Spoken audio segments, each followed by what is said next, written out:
Something important to note is that different things are going to work for different people. So we have to work with our people to figure out what's going to be best for that. That said, there are a number of medically associated evidence-based weight management clinics across the country. There's one here in Coquitlam that's now called the Obesity Medicine and Diabetes Institute. And I just want to pull some highlights from some of what they do to advise their clients with respect to diet and diet specifically, and I'll talk about physical activity separately. Okay, so some key dietary principles that are part of their obesity management program involve things like food planning. So for instance, planning out what you're going to eat this week, not just always leaving it to the last minute, but having, choices for healthy choices for breakfast, for lunch, for dinner, so people aren't just grabbing convenience foods, things on the go, eating quickly, okay, but really like planning things out. Culinary skills can complement that as well. But one of the big focuses in the program too, there's a dietitian, a really good friend of mine actually, Veronica, who actually teaches, does courses on, does modules on how to prepare easy, delicious foods. Because some of that might be part of the issue, is that people don't actually know how to cook for themselves. They don't know how to do simple things or more complex things or foods that taste good, that are also healthy. So culinary skills might be part of it. Trying to balance meals with kind of the right nutrient blend, plant versus animal blend, that might help promote fullness and might promote nutrient density as well. Okay, so in nutrition, we typically recommend a bit more plants than animals. We also recommend a decent amount of, a good assortment of carbs and fats and protein, with neither of those too heavily favored. And especially with obesity management, we might need a little bit more protein in the diet as well, which I'll get to. And when a person eats, and I'm going to come back to that in a couple slides, okay? So with respect to dietary interventions, remember one of the key issues that can show up in obesity is dysregulated appetite regulation.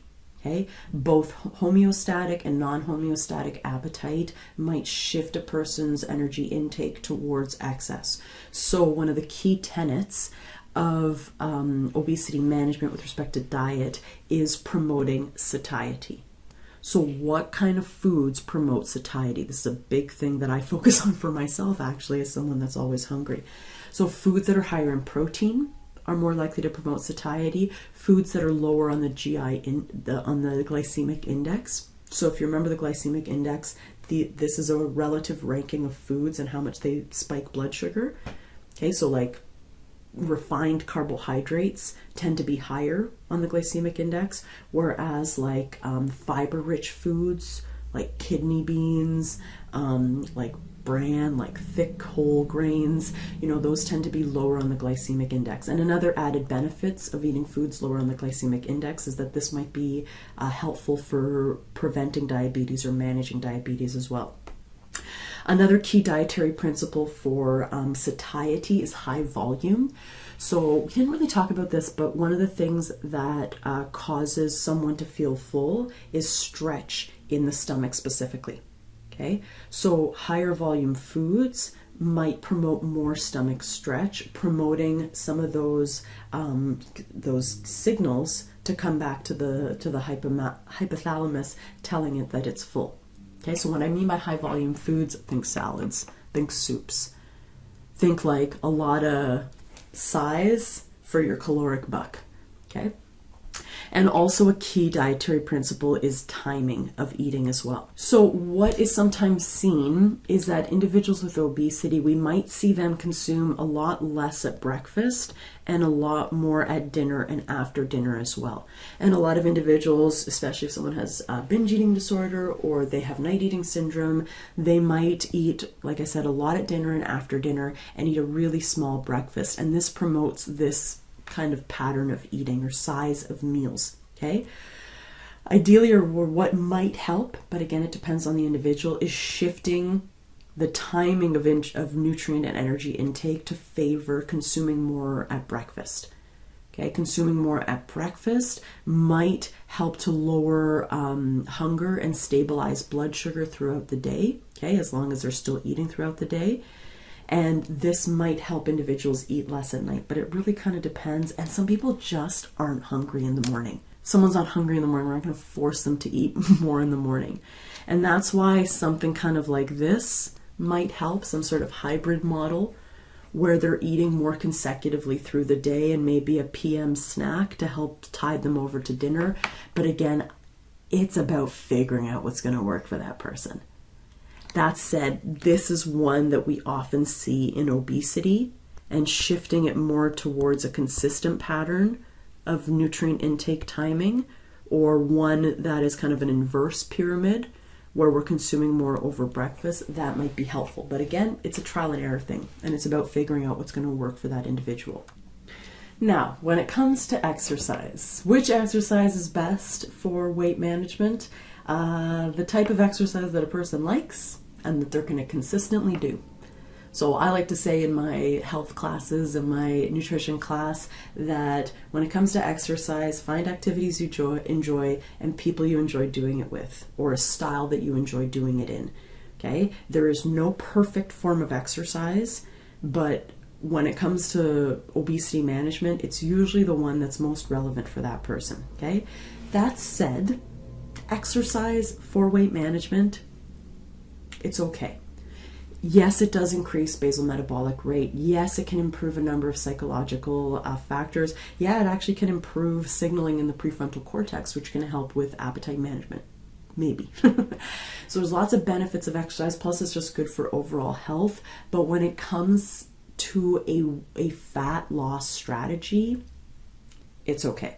Okay. And what's important to realize is that when it comes to changes in energy expenditure with respect to physical activity, it's not a linear relationship necessarily. And what the study I'm about to show you suggests is that there might actually be something called a constrained model of physical activity. Okay. So what this first graph suggests is that, okay, when we look at like BMR, basal metabolic rate, thermic effect of food, and how many calories we burn over that, that's kind of standard. And if I'm exercising more, the more physical activity I do, the more total energy expenditure there is. Okay, that's additive model.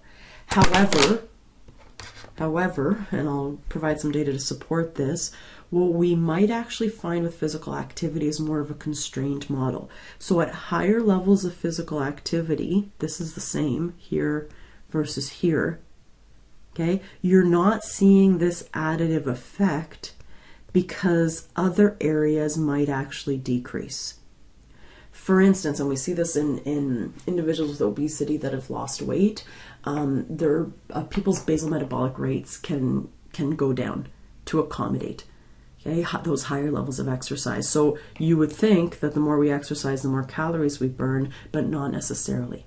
Okay, this isn't to suggest there's anything wrong with exercise. Exercise is amazing, but we just have to realize its limitations with respect to weight management. Okay. So how did they run this experiment?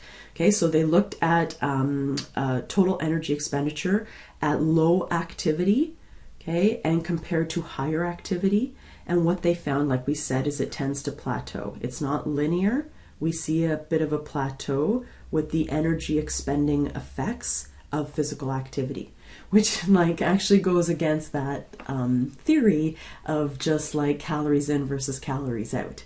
It is calories in versus calories out, yes, but caloric expenditure can be compromised, perhaps, at higher levels of physical activity, perhaps because the body adjusts other aspects so we don't burn too much total calorie. Okay, so this is their actual model, and their model fits more of a constrained curve as opposed to a more linear relationship, although they could have more data to support this.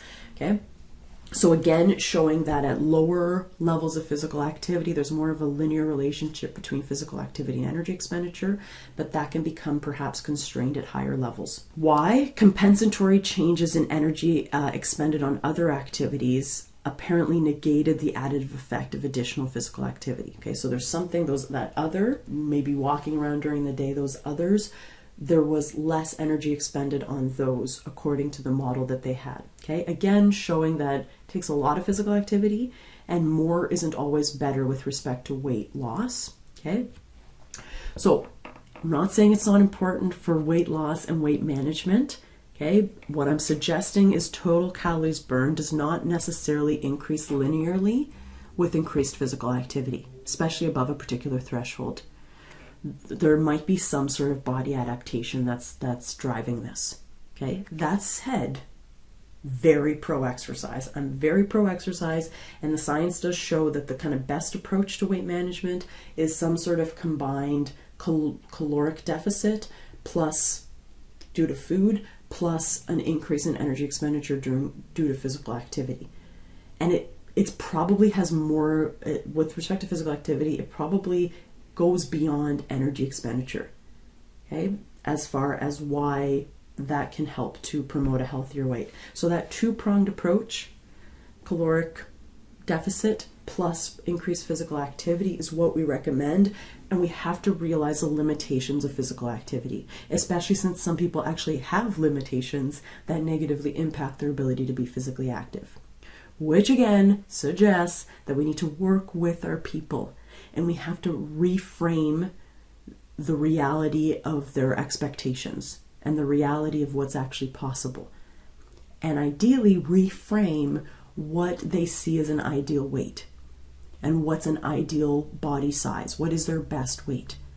And again, as we talked about earlier in this module, a person's best weight is all about, living their healthiest lives, eating well, moving their body, being psychologically well while still enjoying their lives. That is, according to me and according to some of our leading obesity doctors, one of the reframes we could really have around weight and weight loss solution. Okay, so we are going to explore some more interventions in the following units, but I just wanted to preface those concepts with some foundational concepts about physical activity and diet with respect to weight management.